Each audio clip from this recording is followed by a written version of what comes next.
වලස්මුල්ල කොළඹ දිවි normal service එක මේක. එතනින් තමයි මිනිස්සු අතරට යන්නේ දැන් රජිනේ. එක රැයෙන් ප්‍රසිද්ධ වෙන්නේ මේක. ඒ කියන්නේ එහෙම ආපු ගමන 2016 මේ බස් එක ගෙන එළියට ස්පෙෂල් ටුවර්ස් වලට මේක එන්නේ ලංකාවේ පළවෙනි අවුට්ඩෝර් ඩීජේ එකක් එක්ක තමයි මේක එළියට එන්නේ. 2016 එතනින් අර තිබ්බ එක තවත් උඩට එනවා දැන් රජිනේ කියනවා. එතන දැන් බ්‍රෑන්ඩ් වෙන්න පටන් ගන්නවා.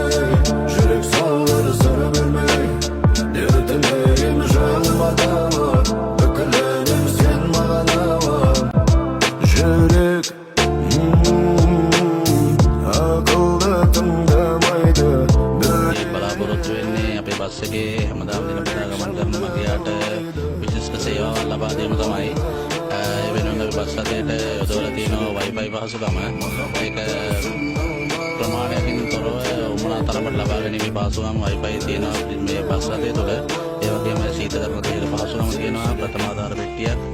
ඒ වගේම කැමරා සහිත කැමරා අතරකින් තව බස් රථයේ ආරක්ෂාව තර කරලා තියෙන මගේ ආරක්ෂාව.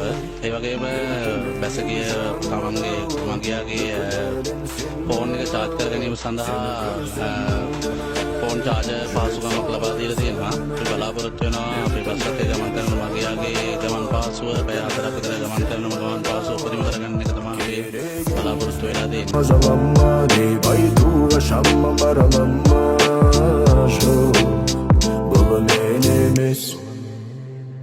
Oylanandır şu dediğinim Kıllım değilsin dem tamamay nedin o